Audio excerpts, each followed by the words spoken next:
Hello guys, আসসালামু আলাইকুম। আজকে আমি দেখাবো যাদের রুচি নেই তাদের জন্য একটা মজাদার ভর্তা। প্রথমে আমি কড়াইতে তেল দিয়ে দিলাম, এটা অন করলাম, দিয়ে দিব পেঁয়াজ, দিয়ে দিব রসুন, কাঁচামরিচ, শুকনো মরিচ, এরপরে দিয়ে দেবো টমেটো, এভাবে ভাজতে থাকবো। এরপরে দিয়ে দেবো আলু,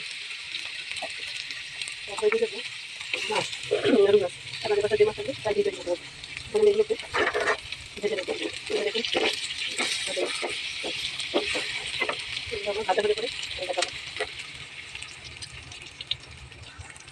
ভাজা হয়ে গেছে, লবণ দিয়ে এরপরে আমি মাছের কাঁটা ফেলে সব উপকরণগুলো একসঙ্গে এসে দেখুন ভর্তা করে নিচ্ছি। এই যে দেখুন সবগুলো একদম নরম হয়ে গেছে।